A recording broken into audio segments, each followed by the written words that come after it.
Modern history आधुनिक भारत की video number 4 में आपका स्वागत है। इस वीडियो में हम कवर करने वाले हैं अंग्रेजी सत्ता का भारत पर क्या परिणाम पड़ रहा है। इसमें कई सारे परिणाम आपको देखने को मिलेंगे, जैसे कुछ पॉजिटिव इम्पैक्ट आएगा, जैसे रेलवेज आएगी, नेगेटिव इम्पैक्ट आएगा। तो कई सारे सवाल यहाँ पे एग्जाम में पूछे जाते हैं, ठीक है। तो काफी इंपॉर्टेंट है, जैसे सती प्रथा वगैरह बहुत सारी चीजें। तो यहाँ से बहुत इंपॉर्टेंट सवाल बनेंगे। इसके पहले ऑलरेडी हमने 3 वीडियो बना रखा है, मॉडर्न हिस्ट्री प्लेलिस्ट है, जाके सारी वीडियोस को देख लीजिएगा। पूरा कवर हम कर रहे हैं आधुनिक भारत। और यहाँ पे analyse for you Telegram channel को ज्वाइन कर लीजिएगा, लिंक आपको डिस्क्रिप्शन में, या सर्च करिए simply analyse for you Telegram में जाके मैं मिल जाऊंगा। यहाँ पे क्या इंपॉर्टेंट हमने 3 वीडियोज में कवर किया। इसके पहले जो 3 वीडियोज थी उसमें हमने देखा कि 1757 में कौन आता है। तो यहाँ पे अंग्रेज जो है बैटल ऑफ पलासी लड़ता है, बैटल ऑफ पलासी, जिसे हम कहते हैं पलासी का युद्ध। 1757 में किसका किसके बीच लड़ी जाती है। तो बंगाल का नवाब उस टाइम में सिराजुद्दौला था। तो बंगाल का नवाब सिराजुद्दौला और अंग्रेज अधिकारी क्लाइव लॉयड, इन दोनों के बीच में लड़ाई लड़ी जाती है, जिसमें अंग्रेज इसमें कूटनीति तरीके से ये लड़ाई जीत जाते हैं। उसके बाद जो है अगला जो स्टेप होता है वो होता है 1764 में बैटल ऑफ बक्सर, बक्सर की लड़ाई, जो कि बिहार के बक्सर में होती है।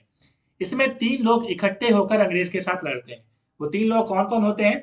एक तो मीर कासिम होता है, दूसरा बंगाल सॉरी एक तो मीर कासिम होता है, ठीक है, दूसरा अवध का नवाब, और तीसरा मुगल शासक। हमने पिछली वीडियो में कल बताया था। तो कमेंट में आंसर करिएगा उस टाइम में जो अवध का नवाब है वो कौन था और मुगल शासक उस टाइम में कौन था। कमेंट में जरूर आंसर करिएगा। तो इन तीनों ने मिलकर यहाँ पे लड़ाई लड़ी अंग्रेजों के साथ, और इस लड़ाई में अंग्रेज जीत जाते हैं। उसके बाद 1765 में एक संधि होगी इसी लड़ाई के बाद। 1765 की संधि को कहते हैं इलाहाबाद की संधि। और इलाहाबाद की संधि में क्या होगा। इलाहाबाद की संधि में दो चीजें होंगी। पहली चीज कि अंग्रेजों को बंगाल की दीवानी प्राप्त होगी। बंगाल की दीवानी का मतलब कोई दीवाना नहीं बन गया यहाँ पे। बंगाल की दीवानी का मतलब यह होता है कि बंगाल में टैक्स कलेक्शन करने का जो अधिकार है, रेवेन्यू कलेक्शन करने का जो अधिकार है, वो अंग्रेजों के पास चला जाता है, ठीक है, बंगाल का। और बंगाल में शासन कौन करेगा। तो बंगाल का नवाब करेगा। इसका मतलब है कि बंगाल में दो तरह की शासन होगी। एक तो अंग्रेज यहाँ से टैक्स वसूलेंगे, दूसरा नवाब जो बंगाल का है वो यहाँ पे शासन करेगा। जो एडमिनिस्ट्रेशन का काम है वो नवाब करेगा। इसे हम कहते हैं दोहरी शासन व्यवस्था। काफी इंपॉर्टेंट है, एग्जाम में पूछा जाता है। उसके बाद यदि बात करें तो दोहरी शासन व्यवस्था से काफी दुष्प्रभाव देखने को मिलेंगे, क्योंकि एक तो अंग्रेज शोषण करते थे, उसके बाद बंगाल का नवाब का शोषण। तो इस तरह से बहुत जो है दिक्कतें आने लगी, और सामान्य जनता जो है वो कर के रूप में वसूला गया जो धन है वो अंग्रेजों के जेब में जाने लगी। जो वहां के अंग्रेज के जो अधिकारी हुआ करते थे, जो गलत तरीके से वो अपने पॉकेट में भी भर लेते थे, ठीक है, ये चीजें होने लगी। उसके बाद क्या हुआ। इसके बाद मैं बता दूं कि आपको पता है कि भारत में जो अंग्रेज आए थे, ईस्ट इंडिया कंपनी जो आई थी, उनको एकाधिकार था, ठीक है। इंग्लैंड के तरफ से इंग्लैंड की महारानी ने एक चार्टर भेजा था, एक नियम बनाया था, जिसमें दूसरी कोई भी कंपनी यूरोप से, मतलब ब्रिटेन से जो है, मैं बता दूं तो वहां से नहीं आ सकती थी भारत यहाँ पे, ठीक है। तो ये चीजें हुई। इससे क्या हुआ कि एकाधिकार ईस्ट इंडिया कंपनी का हो गया था। इसके कारण क्या हुआ, इसके कारण ईस्ट इंडिया कंपनी जो है वो काफी करप्शन करने लगी यहाँ पे, ठीक है, अत्याचार करने लगी, जिसके कारण करप्शन सबसे इंपॉर्टेंट है, करप्शन करने लगी। मतलब कि पैसा वगैरह जितना भी टैक्स वगैरह रेवेन्यू लेके वो क्या करती थी, अपने जेब में भरती गई, ठीक है। इससे क्या हुआ कि यहाँ का जो ब्रिटेन का जो पार्लियामेंट है उसने यहाँ पे सोचा कि भाई ऐसा यदि सिस्टम चलेगा तो हमें तो कुछ फायदा ऐसे होगा नहीं, और आलोचना पे आलोचना हो रही है, जिसके कारण कंपनी के प्रशासन पर नियंत्रण करने के लिए इंग्लैंड ने कुछ, वहां के जो पार्लियामेंट है, क्योंकि इंग्लैंड में संसद हुआ करता था, ठीक है। तो इंग्लैंड की, जिसे हम कहते हैं कॉन्स्टिट्यूशनल मोनार्की, आपको पता है कि इंग्लैंड में कॉन्स्टिट्यूशनल मोनार्की है, संवैधानिक राजतंत्र है, ठीक है। संवैधानिक राजतंत्र का मतलब है वहां पे महारानी है मगर उनके पास कोई पावर नहीं है, ठीक है। मगर जो महारानी है वो क्या है कि एक बाप दादा से, मतलब हेरिटेज जो होता है उसी से वो चली आ रही है। इसी तरह से उसे हम कहते हैं कॉन्स्टिट्यूशनल मोनार्की, ठीक है। अब देखिए, यहाँ पे हम लोग बात करें तो पार्लियामेंट ने कानून बनाए, कई सारे कानून बनाए गए। मैं दिखा दूं कौन कौन सा इंपॉर्टेंट कानून है। सबसे पहले जो है वो रेगुलेटिंग एक्ट आया 1773 में, 1773 में, ठीक है। इस एक्ट में क्या हुआ भाई, ये इस एक्ट में काफी सारी चीजें हुई। जैसे हम लोग बात करें तो बंगाल में गवर्नर हुआ करता था। इस बंगाल का गवर्नर को बंगाल का गवर्नर जनरल पद दिया गया, ठीक है। बंगाल का गवर्नर जनरल, ध्यान से सुनिएगा, भारत का गवर्नर जनरल बाद में बनेगा। अभी बंगाल का गवर्नर को बंगाल का गवर्नर जनरल पद दिया गया है। और उसकी सहायता के लिए 4 सदस्यीय एक टीम बनाई जाएगी, कार्यकारी परिषद बनाई जाएगी, ठीक है। और ऐसे पहले जो गवर्नर थे वो थे लॉर्ड वॉरेन हेस्टिंग्स। इनके बारे में आगे हम और भी पढ़ेंगे काफी सारी चीजें। इसके बाद यदि बात करें तो इसके बाद क्या हुआ, इसमें मद्रास और बंबई का जो गवर्नर था, देखिए प्रोविंस हुआ करता था, ठीक है।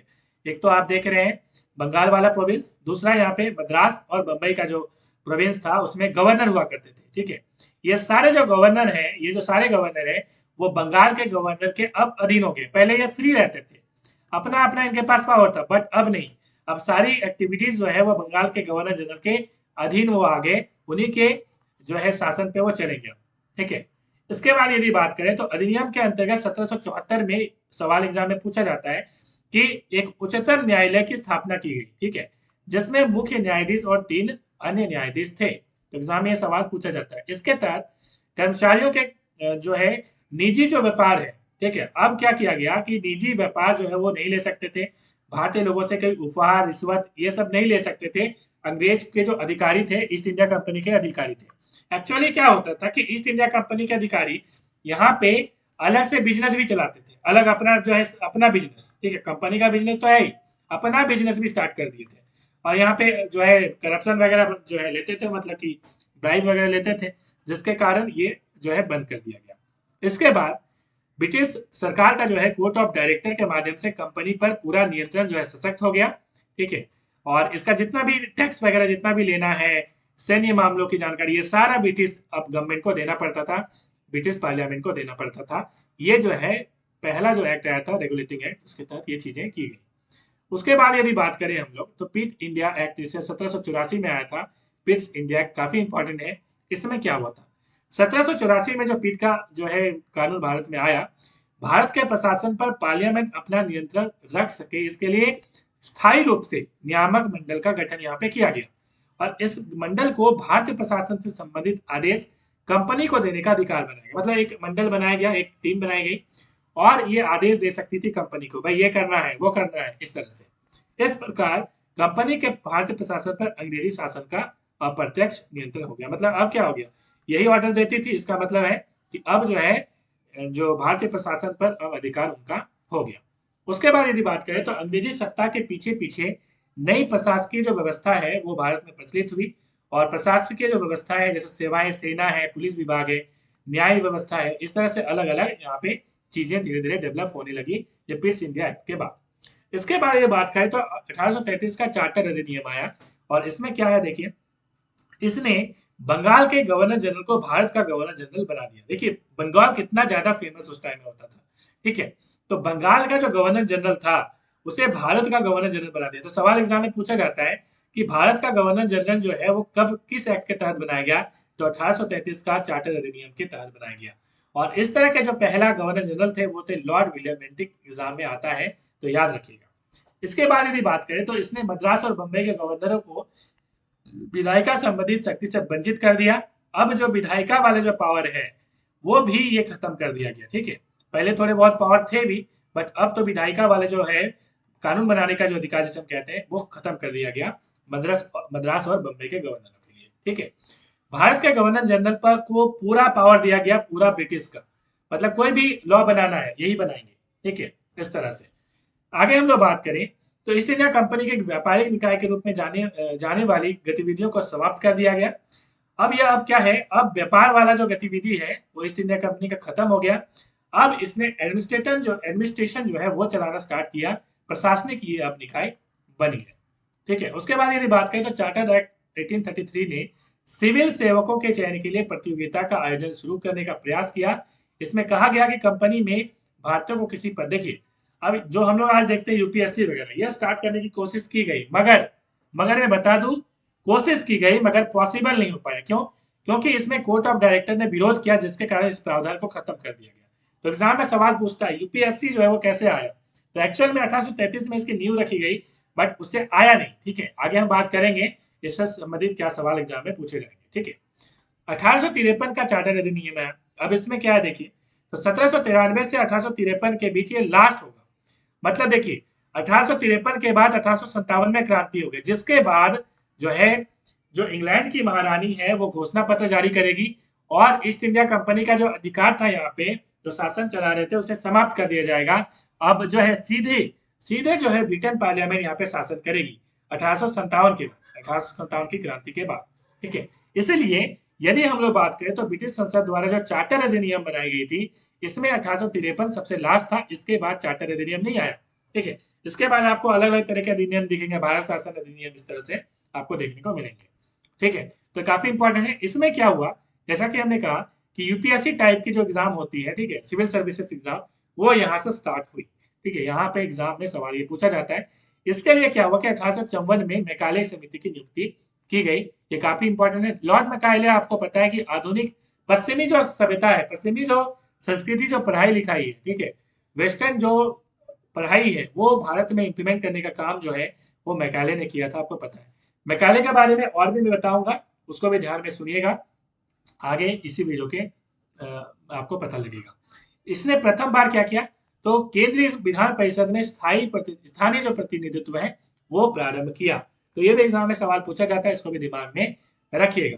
ठीक है, आगे हम लोग बात करें तो प्रशासनीय जो सेवाएं हैं, एडमिनिस्ट्रेटिव जो सर्विसेज हैं, उसके बारे में भारत कैसे यहाँ पे प्रशासनिक सेवाएं चलाई जाती थी उसको मैं बताऊं तो काफी इंपॉर्टेंट है। कॉर्नवालिस, ठीक है, कॉर्नवालिस ने क्या नियम बनाए, कंपनी के अधिकारी निजी व्यापार ना करें, इसने अलग से ये नियम बनाया। ठीक है, इसके लिए उसने अधिकारियों के वेतन में वृद्धि की, कि आपको पता है कि जब तक वेतन वृद्धि करेंगे नहीं तब तक लोग जो है भ्रष्टाचार करने छोड़ेंगे नहीं, क्योंकि उनको यदि कम वेतन मिलेगा तो वो मतलब कि वो कैसे अपना गुजारा चलाएंगे, ये सोचकर यहाँ पे कॉर्नवालिस ने जो है ये नियम बनाया और वेतन जो है वो बढ़ा दिया।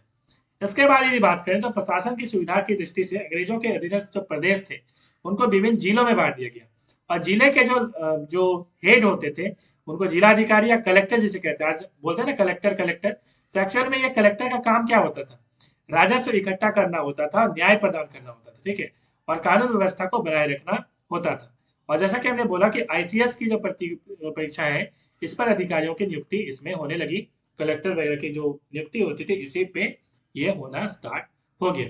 तो एग्जाम में पूछा जाता है कि यूपीएससी की फादर ऑफ यूपीएससी कौन है, सिविल सर्विसेज की जो फादर है वो कौन है, तो कॉर्नवालिस है। हालांकि वॉरेन हस्टिंग्स ने इसे स्टार्ट किया था, बट जो मॉडर्नाइजेशन है, आधुनिकीकरण जो है वो कॉर्नवालिस ने किया था, इसलिए सिविल सर्विसेज के जो फादर है उसे कॉर्नवालिस को कहा जाता है। ठीक है, तो दिमाग में रखिएगा, सवाल एग्जाम में पूछता है। उसके बाद यदि बात करें तो कानूनी संबंधी समानता क्या है, इक्वलिटी ऑफ द लॉ या इक्वलिटी बिफोर द लॉ। देखिए एक्चुअल में यदि हम लोग बात करें तो ये डाइसी का सिद्धांत है, ब्रिटेन के बहुत ही बड़े यहाँ पे कानूनविद, मतलब कि बहुत ही फेमस व्यक्ति थे, और डाइसी ने इक्वलिटी बिफोर द लॉ के बारे में बताया था, सिद्धांत दिया था कि कानून के समक्ष सभी समान है। बट यहाँ पे डाइसी का सिद्धांत की हम लोग चर्चा नहीं करेंगे। एक्चुअली क्या हुआ था कि कानून की समानता की बात यदि की जाए भारतवर्ष में तो ये लॉर्ड मैकाले ने की थी। तो एग्जाम में सवाल पूछा जाता है कि कानून की समानता सामने में दे देगा ऑप्शन में, तो यहाँ पे लॉर्ड मैकाले होगा आंसर। उन्होंने एक विधि समिति बनाई थी, ठीक है, और कानून की नियमावली बनाई जिसमें संपूर्ण भारत पर यह लागू किया गया है। ठीक है, और जो है इसमें सभी लोगों पर यह समान रूप से लागू होता था। ठीक है, कोई भी जाति हो, कोई भी धर्म हो, उससे कोई मतलब नहीं था। ठीक है, हालांकि इसमें कुछ दोष भी था। कई लोग बहुत ही यहाँ पे अंग्रेजों की तारीफ करना स्टार्ट करेंगे कि अंग्रेज जो है नियम बनाते थे तो सभी के लिए बराबर था, कुछ नहीं था बराबर। ठीक है, लोगों को बेवकूफ सी बनाने का इनका काम होता था। देखिए कैसे बराबर नहीं था, यूरोपीय कोई व्यक्ति होगा, जैसे इंग्लैंड का होगा, ठीक है, या फ्रांस का होगा, एंग्लो इंडियन होगा, ठीक है, इस तरह से जो यूरोपीय लोग हैं उन पे जो मुकदमा चलाने की बात होगी वो स्वतंत्र न्यायालय में होगी और अलग कानून उनके लिए बनाएंगे। ठीक है, तो ये चीजें होती थी, बट सामान्य लोगों के लिए ये काफी ज्यादा खर्चीली थी। उनके लिए अलग कोर्ट था, दो टाइप की कोर्ट होती थी, दीवानी और फौजदारी कोर्ट। ठीक है, तो ये दो कोर्ट होता था। तो जो है यहाँ पे दो कोर्ट बनाए गए थे, बट यहाँ पे जो यूरोपीय लोग हैं उनके लिए अलग ही कोर्ट बना हुआ था। ठीक है, जिसमें काफी फास्ट प्रोसेस था और उसमें नियम भी अलग थे। ठीक है, अलग बिल्कुल नियम थे, उनमें यूरोपीय लोगों को वरीयता दी जाती थी। यदि इंडियन यदि उन पे कोई केस कर दे तो बहुत ज्यादा कुछ होता नहीं था। आगे हम लोग बात करें तो यातायात के संबंध में आपको पता है कि भारतवर्ष में यातायात की सुविधा जो है वो अंग्रेजों ने बहुत अच्छी की। और क्या हम लोगों के लिए अच्छी की? नहीं, हम लोग के लिए अच्छी नहीं की। दरअसल उनको यहाँ से कच्चा माल जो है इंग्लैंड में लेके जाना था। क्या करेंगे भाई, तो उन्होंने जो है यहाँ पे रेलवे स्टार्ट किया। ठीक है, और रेलवे आपको पता है कि डलहौजी जो है फादर ऑफ इंडियन रेलवेज उन्हें कहा जाता है, तो दिमाग में इसको भी रखिएगा। यदि बात करें कि पहली रेलगाड़ी कब चली थी, तो 1853 में मुंबई और ठाणे के बीच में ये रेलगाड़ी चलाई गई थी, काफी इंपॉर्टेंट है। उसके बाद कोलकाता और दिल्ली को जोड़ने वाले उन्होंने महामार्ग का भी निर्माण कराया, तो ये भी दिमाग में रखिएगा। उसके बाद यदि बात करें तो तार यंत्र भी जो है इसी 1853 में भारतवर्ष में स्टार्ट की गई। और आगे इंपॉर्टेंट यदि बात करें तो डाक व्यवस्था भी इन्होंने स्टार्ट करा। तो ये सुधार इनका था, बट वो अपने सुधार के लिए किए थे, बट इससे हमारा फायदा हुआ क्योंकि इससे लोग एक जगह से दूसरे जगह काफी कम समय पे जाना आना स्टार्ट हो गया। ठीक है, तार यंत्र से क्या होता था कि बात आराम से कर सकते थे लोग। ठीक है, तो ये सारी चीजें होने लगी। उसके बाद यदि बात करें डाक विभाग से, तो डाक विभाग में पत्र भी आराम से भेजा जाने लगा। आगे अगर बात करें तो भारतीय रेलवे के पिता के रूप में किसे जाना जाता है, तो लॉर्ड डलहौजी, जैसे कि हमने बताया, तो काफी इंपॉर्टेंट ये लॉर्ड डलहौजी है। उसके बाद यदि बात करें तो भारत में नए उद्योग धंधों का विकास स्टार्ट हुआ। ठीक है, 1553 में कवास जी नाना भाई ने मुंबई में पहली मिल, कपड़ा मिल स्टार्ट की, तो ये एग्जाम में पूछता है। 1855 में बंगाल के रिसरा में पर्सन की पहली मिल खुली, ये भी एग्जाम में पूछता है। उसके बाद बात करें तो 1907 में जमशेदपुर में जमशेद जी टाटा ने आर्यन एवं आयरन, सॉरी आयरन, यहाँ पे आयरन होगा, आयरन एंड स्टील कंपनी नाम से यहाँ पे जो है ये इस्पात जो है कारखाना किया गया, तो ये भी काफी इंपॉर्टेंट है। इसके बारे में तो हमने उद्योग एक वीडियो ही बनाया है, तो उद्योग वीडियो आप सर्च करिए, उद्योग स्पेस एनालाइज फॉर यू, तो मिल जाएगा वो वीडियो। मैं कोशिश करूंगा डिस्क्रिप्शन में डाल देने की, ठीक है, आई आइकन में डाल दूंगा। चलिए आगे बात करें तो सामाजिक और सांस्कृतिक परिणाम। ठीक है, क्या क्या हुआ ये भी। 1784 में अंग्रेज अधिकारी विलियम जोन्स ने कलकत्ता में एशियाटिक सोसाइटी ऑफ बंगाल नाम की संस्था पर स्थापित की। एग्जाम में पूछता है किसने की, तो 1784 में विलियम जोन्स ने की। जर्मन विचारक थे मैक्स मुलर, ये भारतीय धर्म के बारे में, भाषा के बारे में ये विद्वान थे। तो लोगों ने देखा कि विदेशी लोग इतना विद्वान बन जा रहे हैं, तो हम लोगों को भी जो अपना जो साहित्य है वो पढ़ना चाहिए। आपको पता है कि चीन से कहाँ कहाँ से वेंसांग वगैरह यहाँ पे आते थे पढ़ने के लिए कि नॉलेज इकट्ठा करके भागो यहाँ से। ठीक है, तो सोचिए, तो हमारे भारतवर्ष में भी ऐसा हुआ कि लोग जो है धीरे धीरे पढ़ना स्टार्ट किए जब पश्चिमी सभ्यता यहाँ पे आई लॉर्ड मैकाले के शासनकाल में। तो उससे क्या हुआ कि लोग पढ़ना स्टार्ट कर दिए, और उससे फायदा ये हुआ कि लोग पढ़ने के बाद जो है उनका फायदा हुआ, और लोगों में वैचारिक जो विदेश वाली वैचारिक विचार थे, जैसे लिबर्टी की बात होती, फ्रांस में रिवॉल्यूशन चल रहा था 1789 में। ठीक है, तो ये सारी चीजें यहाँ पे भारतीय लोगों को पता चली, और इससे लोग जो है आगे बढ़ने लगे। उसके बाद यदि बात करें तो अंग्रेजों ने भारत में अनेक कानून बनाए, जैसे 1829 में लॉर्ड बेंटिक ने सती प्रथा जो है प्रतिबंधक जो है कानून बनाया।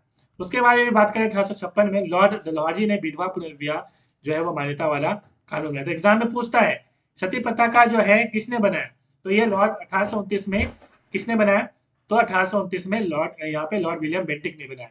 यदि भारतीय का नाम पूछेगा कि इसमें किसने आंदोलन चलाया, तो याद रखिएगा राजा राममोहन राय। उसके बाद यदि बात करें 1856 में लॉर्ड डलहौजी ने विधवा पुनर्विवाह का को जो है मान्यता प्रदान किया, और इसमें आंदोलन चलाने वाले कौन थे, ईश्वर चंद्र विद्यासागर, एक बहुत महान कवि लेखक, ठीक है, और बंगाल के रहने वाले थे। आगे बात करें तो प्रशासन चलाने के लिए अंग्रेजों को अंग्रेजी शिक्षा प्राप्त भारतीयों की आवश्यकता थी, और लॉर्ड मैकाले ने जो है मैंने बताया कि पश्चिमी सभ्यता को यहाँ पे लगाया 1835 में। ठीक है, उनका ये मतलब कि सोच था कि यहाँ पे हम लोग पढ़ा लिखा देंगे विदेशी तरह से, तो लोग उठना बैठना जो विदेशी की तरह करने लगेंगे, वो मतलब स्वाद में क्या हो जाएंगे, भारत मतलब हो जाएंगे विदेशी। ठीक है, और कार्य करेंगे हम लोग के लिए, मतलब अंग्रेजों के लिए कार्य करेंगे, ऐसा उन्होंने सोचा। हालांकि ऐसा इम्पैक्ट पड़ा भी कई लोगों पे। आपको पता है कि गांधी जी भी जो है काफी ठाट बाट से रहते थे, मगर जब साउथ अफ्रीका वो जा रहे थे, तब जब जो रेलवे है, रेलवे से जब उन्हें जो है बाहर कर दिया धक्के मार के, ठीक है, तब उनको पता चला कि भारतीयों के साथ कितना अत्याचार हो रहा है, मतलब ब्लैक पर्सन कहा जा रहा है, उनके पास कितना जो है अत्याचार होता है, जिसके कारण हमारे महात्मा गांधी ने आंदोलन चलाया, आपको पता है। ठीक है, तो 1857 में बात करें तो मुंबई, मद्रास, कोलकाता में विश्वविद्यालय भी बनाए गए, और पश्चिमी सभ्यता जो है काफी यहाँ पे आगे बढ़ा, और भारतीय पुनर्जागरण आंदोलन का प्रारंभ हुआ, जो अगली वीडियो में हम लोग देखेंगे। तो मिलेंगे नेक्स्ट वीडियो में। Thanks for watching.